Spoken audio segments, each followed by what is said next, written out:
It's Wednesday, January the 17th, 2024. I am Jay Cleveland Payne. This, things you might not have heard, and we're going to present for you in moments yesterday's latest in current events, pop culture information, and politics news. Your go-to supplement source for both mainstream and unconventional news stories are right here.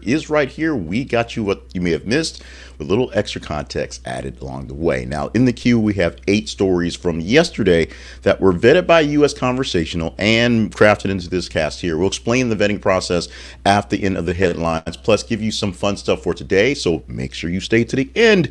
It's like dessert. You got to eat all your peas before we get to dessert today.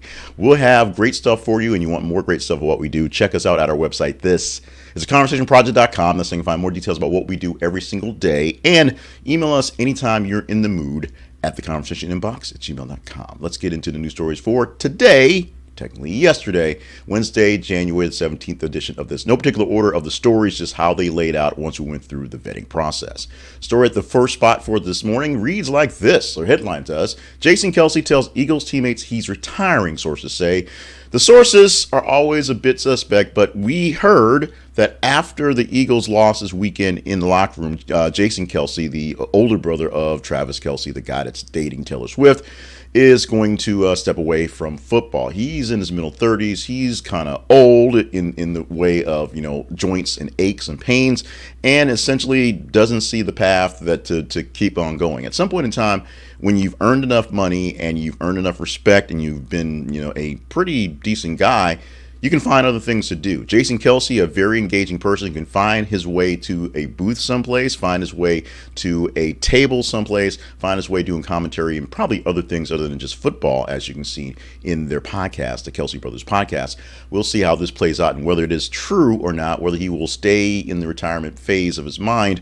But right now, it looks like Jason Kelce, of the Philadelphia Eagles star, not Travis Kelce, the Kansas City Chiefs star, is about to set his retirement. Story number 2 for this morning. A headline for that reads, Bill Belichick interviews for Falcons for head coach job. Bill Belichick is about 2 coaching seasons, maybe 3 coaching seasons away from breaking some serious records because he's been there long enough, in his 70s, so he's, kind of up there. But he's really, really close in the numbers. The thing that basically held him back was a couple bad years in New England, the last couple of years specifically, or he might be holding those extra records as well. So a team that needs someone badly, the Atlanta Falcons, is looking into maybe picking up somebody like Belichick. Now, that would be a serious change of pace, a serious culture change with Belichick coming into town for the way Atlanta runs things. But they're owned by another billionaire, and they're owned by another guy who wants to win stuff, owned by a guy who's gotten close, but has basically pulled victory from the jaws of defeat so many times. They may take a shot at him. There's also other jobs that are open and more jobs that should be open fairly soon once things shift around. But Belichick more likely to find a job somewhere. We'll see exactly where and how many years it takes him to hit those last couple of seasons of records that he's missing. The third story for this week. Federal lawsuit accuses New York Knicks owner James Dolan, media mogul Harvey Weinstein of sexual assault. Now, Harvey Weinstein, no big deal. James Dolan, first time I think we have something that's kind of in paper and writing. Sometimes he's actually been accused and there's some actual charges on sexual assault. Lawsuit alleges that Dolan sexually assaulted a woman decades ago and then arranged for her to meet with Weinstein, who also sexually assaulted her. Sounds like a real bad deal all around. Both Dolan and Weinstein have denied these accusations. This case brings to light serious allegations involving 2 high-profile figures. Weinstein, who's obviously had his issues, and Dolan, who's had other issues with business and just the rumors innuendo. This may be the first time something like this is being made public and they stick to something. Although, as we're seeing in a lot of these cases, they're a bit old. So prosecuting old cases tends to be a problem. We'll see how that plays out as well. Ex-President Donald Trump to face jury over sex abuse and defamation claims. There's not a real theme to this. It's not really what was meant to be, but the stories we put out there in the feeds and you engage with them. We'll get to how they got here in just a bit. But Donald Trump took a stop after his big win in Iowa last night or night before to come to New York City to sit for a jury selection for his second E. Jean Carroll case. Now, this is not a case that's going to find him innocent because he's already been found liable, if you will, already been found that he is responsible for sexual assault on E. Jean Carroll. That is it. This is just going to figure out how much money he's going to lose. This is just literally for the payout for E. Jean Carroll because he kept defaming her after the first case. This is literally just about the defamation claims, how much money it's going to cost him because he can't keep his mouth shut going forward. He sat for the jury selection. 9 people were set, and then opening testimonies began that afternoon. He headed back up to hit the campaign trail, doing something in New Hampshire last night. Let's move on to a story that's at number 5 this morning. The headline for that one reads, YouTube begins new wave of slowdowns for users with ad blockers enabled. This is something that means something to me because I pay the premium, literally YouTube premium, so I don't have to worry about ad blockers and ads so that, my family, my kid can watch things essentially without being bothered by all the crazy ads going out there. YouTube premium and like YouTube Music, paying for those things will help you do that if you want to do that.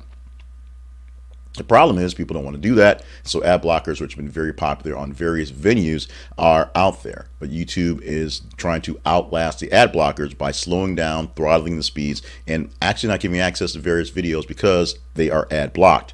You'll start seeing more of this if you're using ad blockers out there as a way to push more people to pay for premium. Is it worth it? Like I said, I overpay for things just to not be bothered by things, and that is how it is. Is it worth it for you? It all depends on how much YouTube you actually use.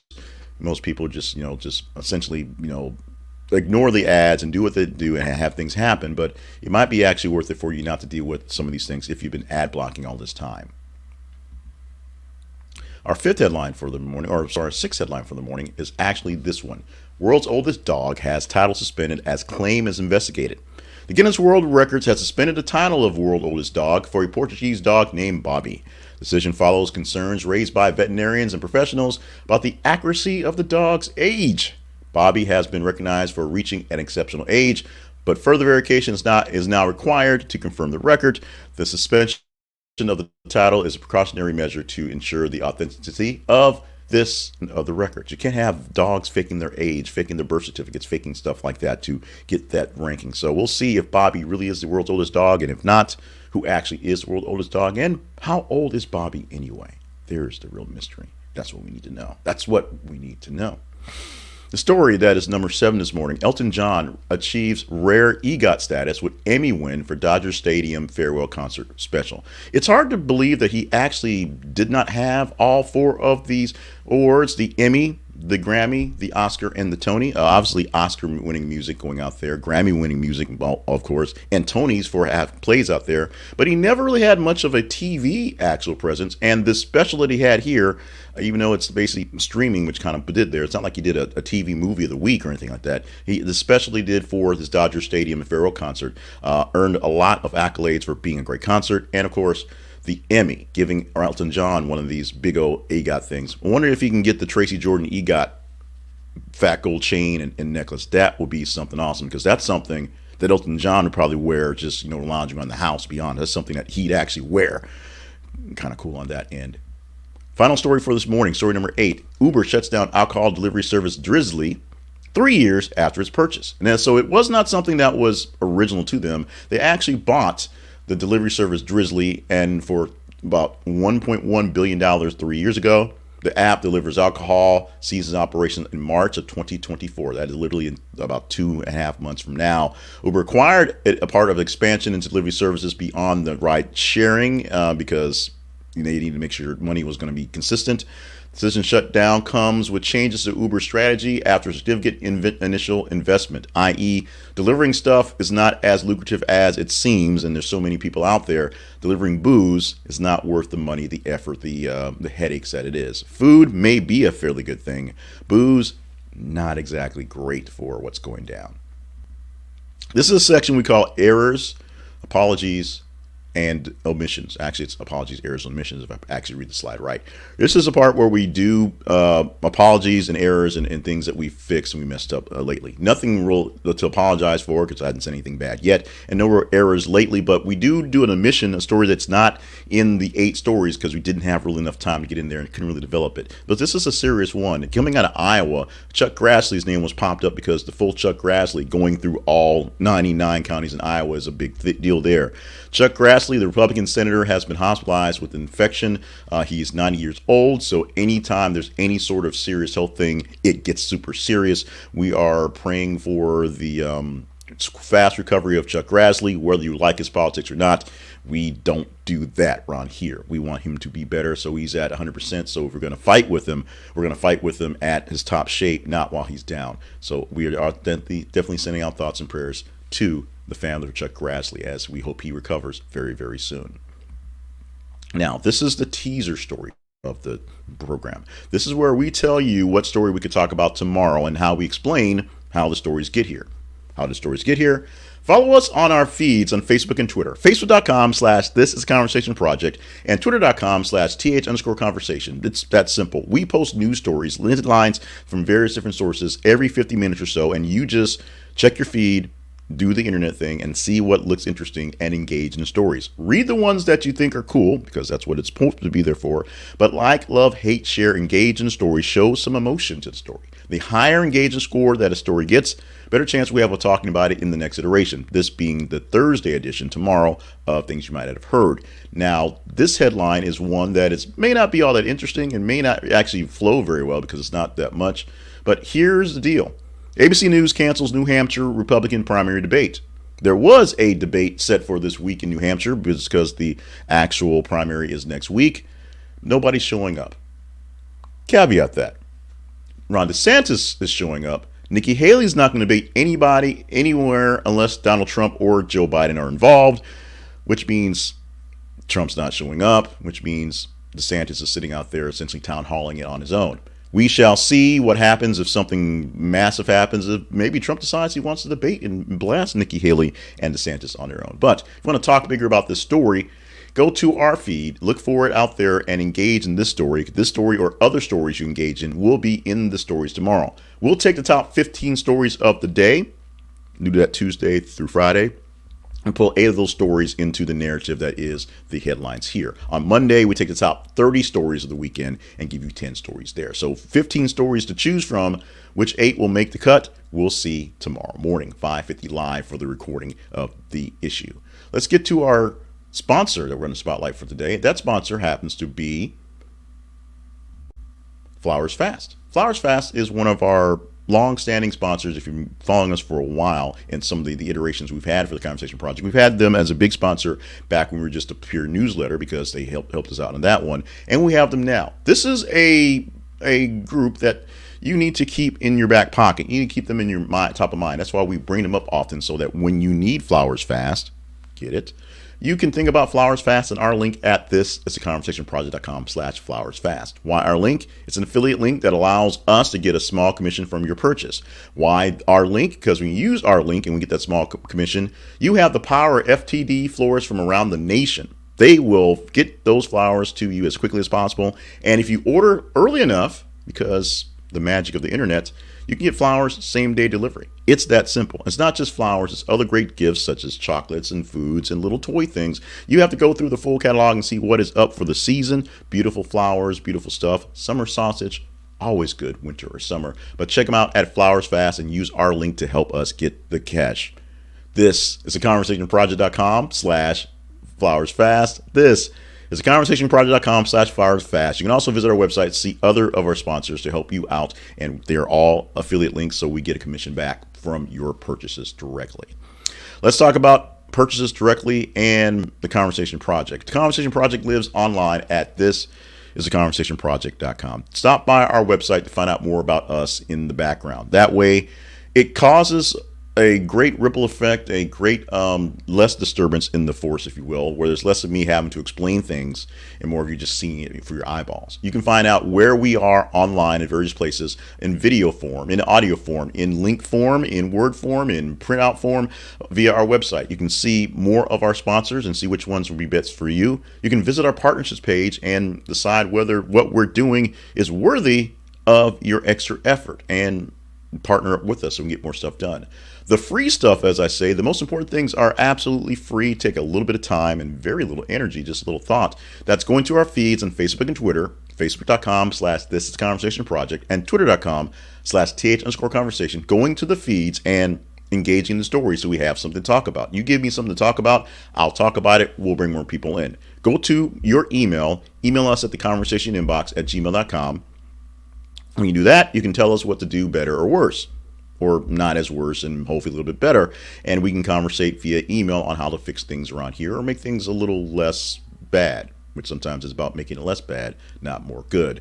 And you can just chat with us anytime you want to, email-wise as well. But keep that in mind. So many things to do with the conversation. We do hot takes, call them hot takes basically, little quick videos that are on TikTok and YouTube. And we do the full newsletter version of everything. So you can just click the links and not see or hear me do it every single day. And you can find us where those things live at this is theconversationproject.com. We thank you in advance for stopping by. We thank you so much for sticking around for so long for the full grassly of things you might have heard.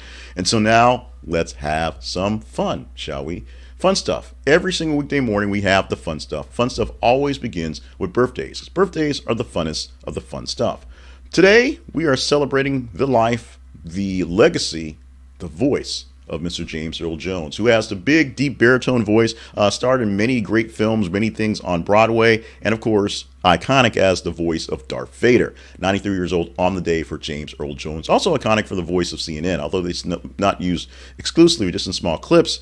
He helped put CNN on the map, literally, with the voice going on as a tag, and of course, Darth Vader cannot be Darth Vader if you listen to that guy talking inside the mask, behind the stuff. It's really big. Also, birthday wishes to Kid Rock with 53 and Zooey Deschanel, 44. We're not doing the Deschanel problem like we did last time. No, we're not. No, we're not. No, we're not. Let's talk about history. Our history lesson today is going back to 1806.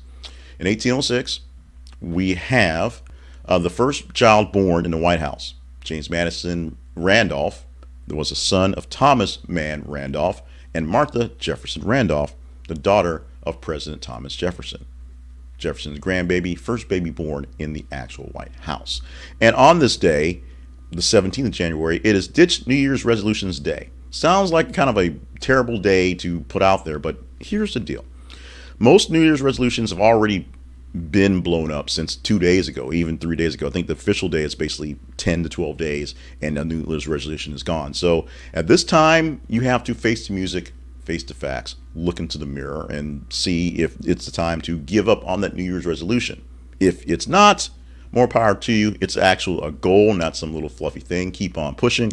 If it is, sometimes they're not really meant to be. So now's the time to really man up, women up, child up, dog up, baby up, if you will, and see if it's time to give up on that New Year's resolution. Because sometimes you say something that you want to really do, but you don't have the capacity to get it done.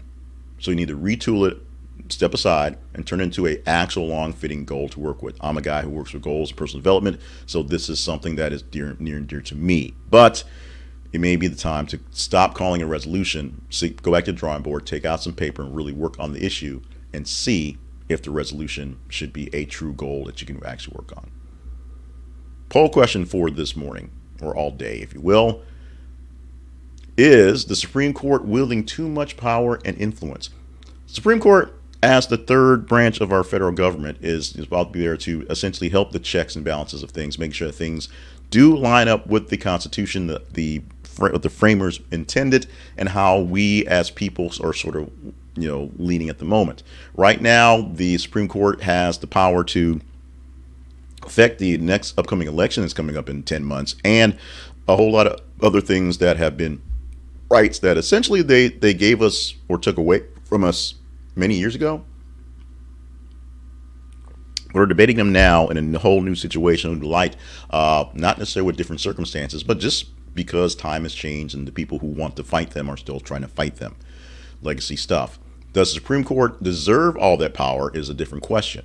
Is it wielding too much power and influence is the question for the day. Go to our website, click the link for the poll question, and let me know. These questions help us shape how we do things, how we present things, how we push things on the Conversation Project, all our platforms and the website. So let us know what you think about this one right here. And you can also let us know what you think about the actual question to help us shape the questions we do as well. With that, we are done.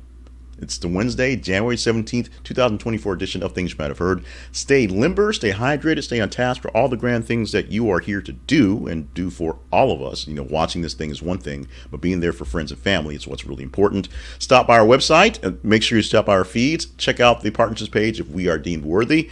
And put the words in my mouth, because the feeds is what's important. So check out the feeds, get those things in, and we will have another edition of this show broadcasting live about 5:50 a.m. Central Time, so get the start on that one tomorrow. Love you, mean it. Let's enjoy this beautiful Wednesday, if you're not snowed in like I am, and we'll do it again for the Thursday edition, Thursday morning.